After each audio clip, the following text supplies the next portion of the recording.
আমরা যদি জানতাম যে কোন আমলে কত নেকি হয় এবং এগুলো যদি চোখে দিয়ে দেখতে পারতাম, তাহলে আমাদের আল্লাহ রাব্বুল আলামিনের ইবাদতের প্রতি ইহসান, কনসিয়াসনেস অনেক বেশি হতো।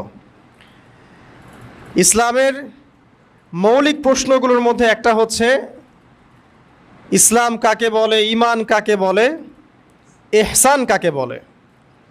ইহসান সম্পর্কে নবী সাল্লাল্লাহু আলাইহি ওয়াসাল্লাম বলেছেন, আন তা'বুদাল্লাহা কাআন্নাকা তারাহ, তুমি এমনভাবে আল্লাহর ইবাদত করবে যেন তুমি আল্লাহকে দেখতে পারছো।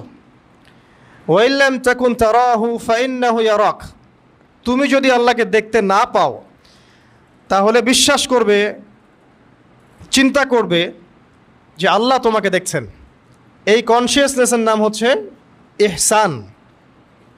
হাদিসে জিবরিল, এটা হাদিস নাম্বার 2 মিশকাত আর সহিহ মুসলিমের হাদিস নাম্বার 9। তো প্রত্যেকটা আমল যদি আমরা এই কনসিয়াসনেসের সাথে করতে পারি যে আল্লাহ আমার আমল দেখছেন, আমার কথা, আমার কাজ, আমার ইবাদত, আমার চলাফেরা, আমার মুআমালাত, তাহলে মানুষকে সংশোধন করার জন্যে পুলিশ প্রশাসনের প্রয়োজন হয় না।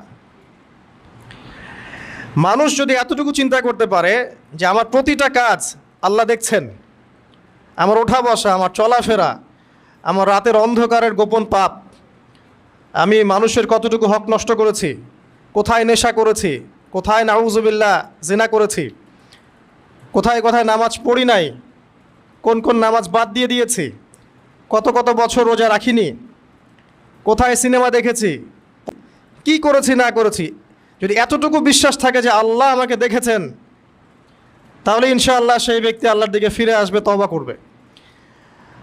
আর যারা এই কনসিয়াসনেস নিয়ে চলতে পারে তাদের দ্বারা পাপ সম্ভব না তা বলবো না, পাপের হার, অনুপাতটা অনেক কম হবে ইনশাআল্লাহ। আমাদের মধ্যে এই কনসিয়াসনেসের অভাব এখন সবচেয়ে বেশি অভাব এই উম্মার যে কয়েকটা বিষয়ের, তার মধ্যে একটা হচ্ছে ইহসান বা আল্লাহ কনসিয়াসনেস, যে আল্লাহ পাক আমাকে দেখছেন। এই চিন্তাটারই অভাব। কি আলেম আর কি জালেম আর কি সাধারণ মানুষ, সবার একই অবস্থা, কনসিয়াসনেসের অভাব। আর এই কনসিয়াসনেসকে আরেকটা নাম দেওয়া হয়েছে কোরআনে, সেটা হচ্ছে তাকওয়া। আর নবী সাল্লাল্লাহু আলাইহি ওয়াসাল্লাম বলেছেন, তাকওয়া হাহুনা, তাকওয়া কলিজার মধ্যে থাকে। মানুষের দাড়ি, টুপি, এই যে বাবরি চুল, লেবাস, পাগড়ির মধ্যে তাকওয়া থাকে না।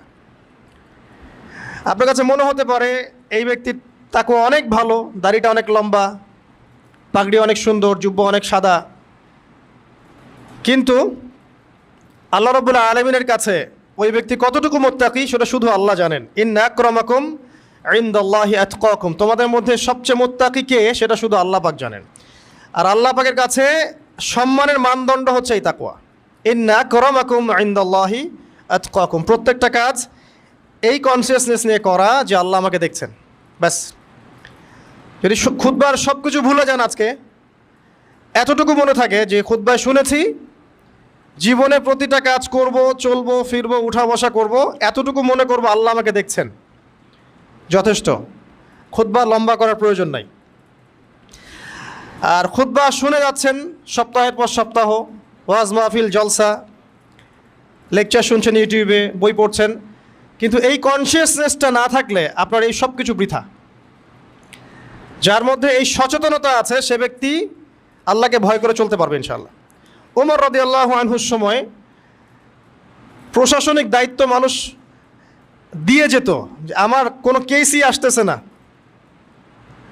আমার ডিপার্টমেন্টে কেস আসে না, মানুষ আমার কাছে অভিযোগই করে না। আর এখনকার যে অবস্থা, কেস নিয়ে শেষ করতে পারে না। এই কেসগুলো কাদের? মুসলিমদের। খেয়াল করে দেখবেন, সুদ খায় কারা? মুসলিমরা। অন্য কোনো ধর্মাবলম্বী যারা, তাদের কিতাবের মধ্যে কি এত স্পষ্ট করে সুদের সংক্রান্ত কথা আছে? হাদিস আছে? আমাদের আছে, আমাদের কোরআন আছে, হাদিস আছে। তারপরেও দেখবেন বেশিরভাগ মুসলিমই সুদ খায়। দেখবেন অন্য রিলিজিয়াস স্ক্রিপচার্সগুলোর মধ্যে মদ নিয়ে এত বেশি কথা নাই যতটা আমাদের মধ্যে আছে। তারপরে দেখবেন যুবকরা বেশিরভাগই নেশা করে। মুসলিম। জিনা, আমাদের তো বলা হয়েছে জিনার ধার কাছেও যেও না। দেখবেন ম্যাক্সিমাম যুব সমাজ জেনায় লিপ্ত হয়ে গেছে। ঘুষ খাচ্ছে দেখবেন মুসলিম, সুদ খাচ্ছে মুসলিম, জিনা করছে মুসলিম, ব্যভিচার করছে মুসলিম, বোনের সম্পত্তির হক নষ্ট করতেছে মুসলিম, চিল্লাতে হয় মানুষ। সব পাপগুলো দেখবেন মুসলিমরা করছে, দুর্নীতি করছে মুসলিম, অন্যের ধর্মের মানুষকে কষ্ট দিচ্ছে মুসলিমরা। আমাদের ধর্ম শিখাইছে যে অন্য ধর্মের মানুষকে কষ্ট দিতে হবে, বরং আল্লাহ পাক বলেছেন ওরা আল্লাহ ছাড়া যাদের ইবাদত করে তোমরা ওদেরকে গালি দিও না। তাহলে কি হবে? ওরা ভুলবশত আল্লাহকে গালি দিয়ে ফেলবে। মানে আল্লাহকে গালি দেওয়ার এই পাপটা কার উপর বর্তাবে? এই মুসলিমের উপরে।